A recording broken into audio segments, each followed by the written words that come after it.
5:34. Jake Hartford here on 89 WLS Awake with Jake. I'll be here until 8 o'clock. I'm laughing, but it's a serious matter. But, I understand politics. I grew up in Chicago. I know politics, but I got to tell you, politics was never like it is now. Everything has become politics now. I mean, you wonder why Social Security is going under, because if you just start talking about it, they call it the third rail for a reason. Because if you just start talking about it, you'll get demonized for trying to kill old people, take away their retirement. And hey, by the way, speaking of that, last Sunday in the Sun-Times, the bright one, I don't even know if it's still the bright one anymore, there was a column about, it was with Joe Walsh. Congressman Joe Walsh had made some comments about the constituency of the Democratic Party. And, I don't care about that. But in this story, they were quoting the Washington Post, some blog or something.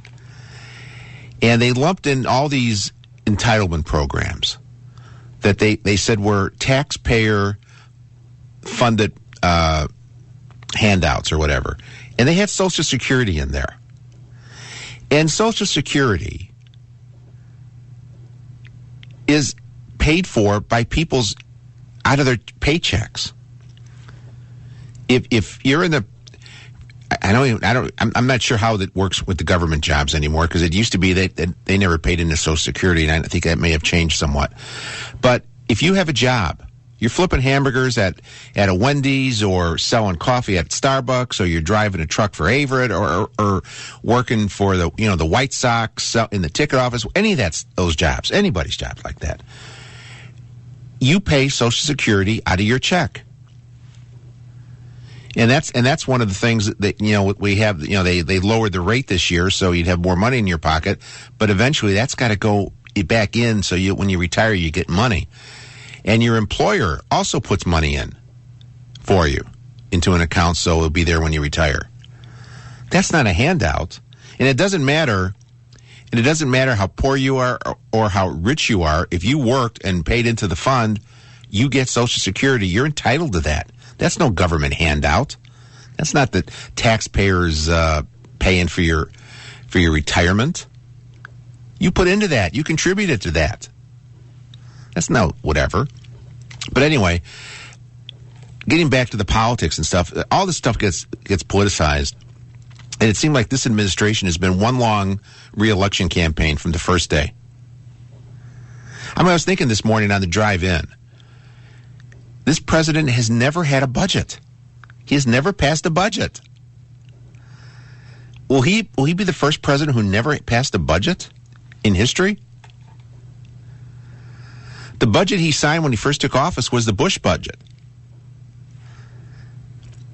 And you can't blame I know that you like to blame the Republicans for everything, but the Democrats control the Senate, and then the budgets that he has tried to submit, what did they go down in the Senate, like 97-0?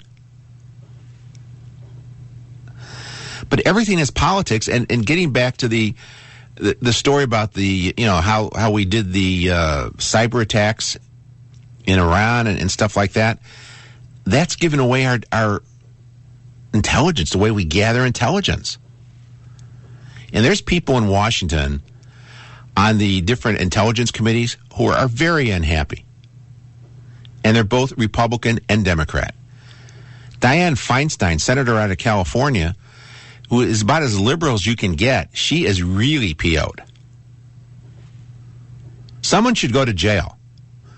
Because if you read the articles, they're very complimentary to the president, his decisive leadership, et cetera, et cetera, et cetera. Did he leak the story to the New York Times? Because here's what it's come down to. Either he's wrong when he said, his people had nothing to do with it, or the New York Times is wrong. And these were lengthy articles. And not just one subject, multiple subjects. But as you, when you think about it, what he's doing, it had to be somebody in the room, because in the articles they quote they quote officials and what the president said, and he picked up the phone, and then he did this, and it wasn't the White House cook who was in the room. There were high-level people. Remember on the anniversary of killing Osama bin Laden? I forget who was it. Was it former Defense Secretary Gates, or I forget? It was a really high-ranking person who said when they got Osama bin Laden, everybody that was in that room, you remember the photo, took an oath that they weren't going to talk about it for at least a week. And he said within 48 hours, there were already leaks out about what happened. So you look at this stuff, and if it wasn't somebody from the White House trying to enhance the president's image, then it has to be someone in the Intelligence Committee. At least that's where the fingers are being pointed. And I don't think they would do that. There's no upside for them to make the president look good in all these things and give away the secrets and put people's lives at risk. And it puts our lives at risk. Because if the people, the countries that work with us quit working with us because they don't trust us, because we can't keep a damn secret, you know what's going to happen? It's going to be another 9/11. And that's how we got 9/11. I don't know. That's my serious thing for this morning. But listen to the president again. Listen, is this almost like when Clinton says, remember, it depends what the meaning of it is? Listen to what the president says. Does it sound like he's... did it sound, when you heard that, did it sound like he was denying that they did it? Listen closely. The notion that my White House would purposely release classified national security information is offensive. He didn't say they didn't do it. Now, it's also possible that the president, with the stroke of a pen, just unclassified that stuff, so it wouldn't be classified information they were releasing. You want to be real. You want to be real cynical. That's just. See, he doesn't really deny it. He doesn't really deny it, but it's election year. It's been an election year for 3.5 years now. But they're playing politics with our lives. Think about that. Anyway, what other stuff are we going to get to today? Here's an interesting story. The same old story. Boy meets girl. Boy falls for girl. Boy shows up at girl's home. Boy hits girl in the back of the head with a soy sauce bottle. Boy gets stabbed by girl. Boy tries to stab girl with a screwdriver. Yeah, it's love gone wrong. Jeez. This people just having fun. And here's a interesting story. This is the graduation time of a year. People are graduating college, high school and stuff. Cincinnati. Now, when our two kids graduated, our younger son graduated last year from high school, and the other one a few years before that. They announced, when the names are called, do not cheer, because they want everybody to hear their name. But there's so many kids, and they just kind of ramble through the names anyway.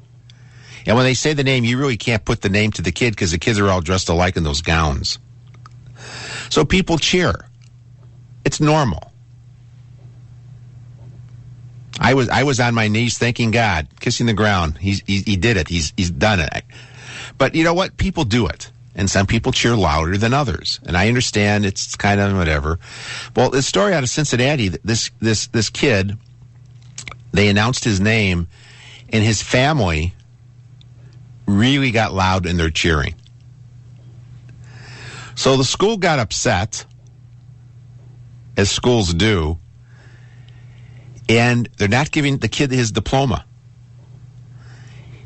Technically, he's a graduate, but they're withholding the diploma until, get this, either he or members of his family have to do 20 hours of community service. What is that? Just because somebody cheered? I wish I knew if there's some graduation somewhere today. I would go to it and just cheer like crazy for some kid and get the family in trouble. And how do they do that? How do they determine what's too loud? What is the acceptable boisterous level? The boisterous sound level, or as I like to shorten it to, the BS level. What is it? What's acceptable? How do they determine what goes over the line and gets you 20 days of communities or 20 hours of community service versus not having to do anything? They jump from nothing to 20 hours. How do they figure that out? I would think, you know what? The kids graduate, the parents are happy. Let them cheer and just move on to the next. Just go right down the line. Because if the parents are cheering and the way they call the names, they're cheering like for a number of kids.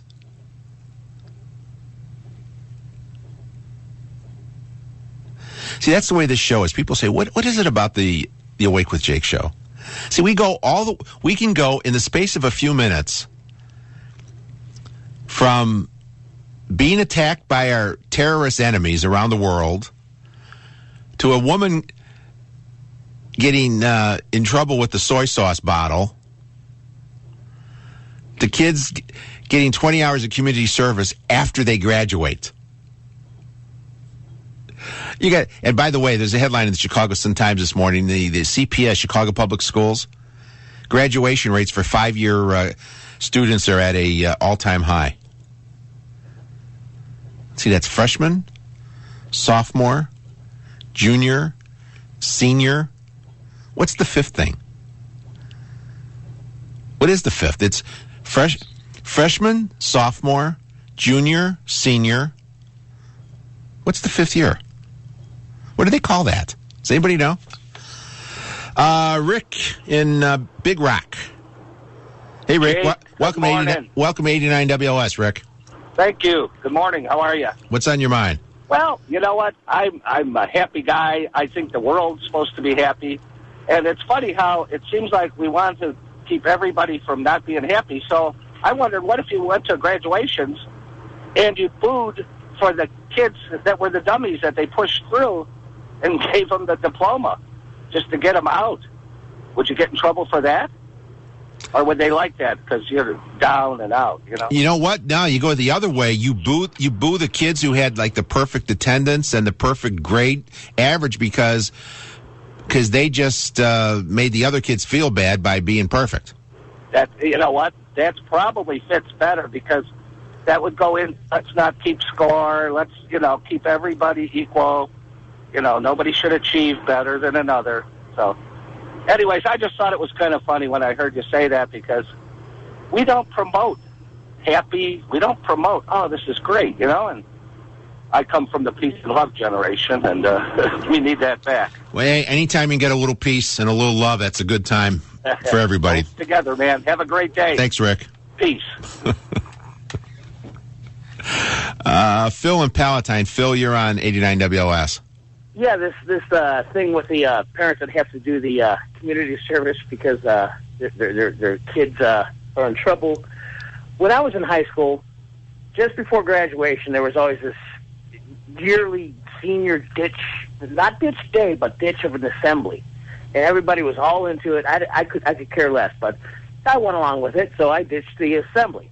Well, after that, everybody had to go to detention, or they would not be able to go to graduation ceremonies. Well, I was one of the few that held out and said, well, I'm not going to go to the detention. What was the ditch day for the assembly? Up until the hour before the graduation ceremony, I was threatened with not getting my diploma. And I was like, oh, what are you talking about? I got my diploma. I cannot stand protests. Protests are the craziest thing in the world. If you have enough energy and conviction to protest, I think you should be doing something else. Well, did you ever get your diploma? Oh, yeah, I got it. And as I walked across the stage, you know how you got the school board members up there, the guy that was my teacher, that was threatening me, calling my parents, telling me I wouldn't graduate, just looked at me, smiled, and gave me a wink. Wow. See what? So we graduated. We started a rumor that the person handing out the diplomas had some sort of sexually transmittable disease on his hand. Yeah, it was that was our idea of a good time. But I love that comment by Governor Walker that you guys have been looping on your station, where he said, I'm paraphrasing his quote, but he said to the effect of, you don't need a bullhorn, you don't need a protest sign, you just need to vote and have your voice heard. And that's kind of what I feel about protests. There's nothing wrong with protests, but a lot of people protest, and it's like, well, where are your convictions? Where's your energy and in your passions? Is it in actually doing something? Yeah, but you know what? That's how the Tea Party started, with protests. People, the government they were just ignoring the people, and they weren't just Republicans. They were Democrats who were being ignored. They were libertarians being ignored, independents being ignored, and that's where that came from. Because the politicians were saying, "Hey, we don't need to listen to you." No, true. It's like, I mean, I'm not down on the protest. I'm just down on people that just sort of just run out, with no mindset about what their protest or basically what their organization is about, what their goal is. So. All right, take care, Phil. All right, have a good day. Thanks. 5:50. Back after this in 89 WOS. The president's going to be here. How to traverse traffic when the president comes to town. Here's what you want to do. With Rowan Roper and ABC 7's Ron Majors. If you have to be on the inbound Kennedy, what you want to do is get to an entrance, park right next to the police car that's blocking the entrance, and then just as the presidential motorcade goes by, you try and fall in line. A public service message from Rowan Roper. Oh, yeah, that could possibly go wrong there. Afternoons 2 to 6. Don't get me started. Oh, I know. On Chicago's talk leader. It's like a heist movie. 89 WLS. You'll never guess what Dollar General has in store for you. Just stop by to pick up your favorite cleaning brands like Pine Sol and Clorox and enter the It Pays to Vacation at Home sweepstakes just in time for summer. You can win a staycation or Dollar General gift cards. No purchase necessary. For official rules and entry, visit dollargeneral.com. Limit 1 entry play per person per email per household per day. Ends at 11:59 p.m. Eastern on 6/24/12. Promotion open to legal U.S. residents 18 years or older at time of entry, excluding residents of Alaska, Washington, D.C., Hawaii, Idaho, Massachusetts, Maine, Montana, North Dakota, Oregon, Rhode Island, Washington, and Wyoming, and where prohibited. Hey, this is Greg Allman. If you visit the Allman Brothers Museum, you'll find lots of incredible memories. But when I was diagnosed with chronic hepatitis C, I decided that instead of looking back, I was going to look forward. For me, that meant taking the next step and talking to my doctor about my options. Now I'm on tour again, making music as well as memories. Don't wait to tune into your Hep C. Talk to your doctor about your options and find out more at tuneintohepc.com. Hey, this is Greg Allman. If you visit the Allman Brothers Museum, you'll find lots of incredible memories. But when I was diagnosed with chronic hepatitis C, I decided that instead of looking back, I was going to look forward. For me, that meant taking the next step and talking to my doctor about my options. Now I'm on tour again, making music as well as memories. Don't wait to tune into your Hep C. Talk to your doctor about your options and find out more at tuneintohepc.com. I'm sorry, sir, but it appears as though your credit card has been declined. Did everyone hear that? This person right here, credit card declined. If we can please have an awkward silence. Whoa, I'm with a date here. Look, so I'm late on a few payments. I'll make it up next month. Promise. He promises to pay it all back next month. Can we have an aww? Putting more on your card than you can afford to spend can lead to even bigger problems, like public humiliation. Don't let your credit put you in a bad place. Go to controlyourcredit.gov. Brought to you by the U.S. Department of Treasury and the Ad Council. News from across the country and around the world is moments away with an ABC News update on 89 WLS and WLSAM.com. 5:53 Awake with Jake in the 7 o'clock hour. We're going to have the Alderman Hunter with us. Man who goes after big game right here. You just heard that little promotion for Rowan Roper for the show about when the president comes to town. Last Saturday when he was here, we joked about him getting up and making his own breakfast. He overslept last Saturday. Did you see that? Did you see those stories? He overslept. And then he went to, they showed the pictures of him walking down the block in Kenwood, going to visit a friend. And he was supposed to get out of Chicago early. And he didn't leave till around 2, 3 o'clock. Which didn't bother me at all. But you know who it bothered? He was here for fundraisers, remember? Big money fundraisers. He's been on the fundraising tour for 3.5 years. He had 6 last Friday between Wisconsin and Illinois, and he never went into Wisconsin. He never really endorsed the mayor of Milwaukee in the recall election on Twitter, but he never actually went and got on the ground. And anyway, he had the big fundraisers here, and some of his big supporters who wrote the big money checks. What was it, $35,800 a person checks? They had their private planes. They wanted to take off, but they couldn't take off until the president left Chicago. They wouldn't let private planes go up in the airspace over Chicago. So these big fat cat donors who paid big money couldn't leave town because of him. I just love that kind of whatever. Peggy in Chicago. Peggy, you're on 89 WLS. Oh, Jake, I got the joke that's going around Wisconsin about the gangbanger that was in the back of the class, this high school class on Milwaukee.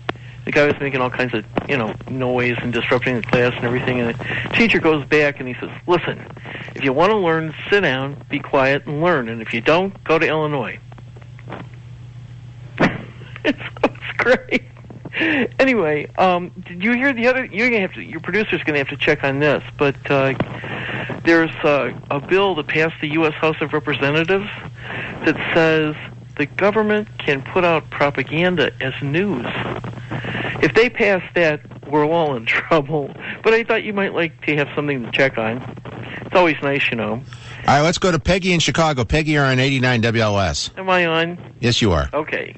Do you want to hear the joke? What joke? This is a joke from Wisconsin. Stop it. I already heard it. Oh, you did? Okay, all right. See you, Peggy. Bye-bye. Bye. Next time she calls, tell her I moved to Bogota. Here's a story we may get to later. This is out of Georgia. There was a shooting at a funeral down in Georgia. 2 were killed, 2 wounded, 3 dead.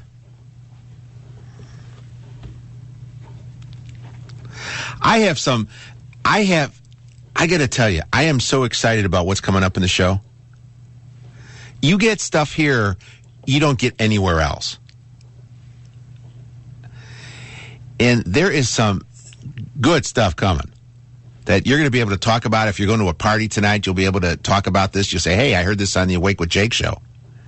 And you're going to tell people what you're going to hear, and people will not believe you. True story, really. I was down when I was down coming back from Nashville, driving back. I stopped at a chain, not a McDonald's or Wendy's or Burger King, but was it one of the other big ones that you see? And I wanted to get one of those big ices because it was hot. And reading the menu board, they had the 4 sizes, and I said I want the 219 one. And I said, are you sure? Yeah, okay, fine. And how much will it be? $216 with tax. I said, this is the $219 one now, right? Yeah, oh, it is. Well, it wasn't. So anyway, I was in line at the drive-thru, and this is a place where if the line is there, they'll come out to the car and get the money. So it was $216. I had a $5 bill and 26 cents, a quarter and a penny. Figuring I didn't want a whole bunch of change back. I would get the $3 and 10 cents. Well, it threw this poor girl for a loop. She gives me $2 back and 85 cents. And I said, no, I gave you that. You owe me another $1 and you owe me a dime. And she gave it back to me. But as I was driving away, she kept looking and she was trying to figure it out. I think she probably thought I took her for money, that I confused her. Anyway, you won't get confused here. This is the Awake with Jake show. More to come right here on 89 WLS. 89 WLS.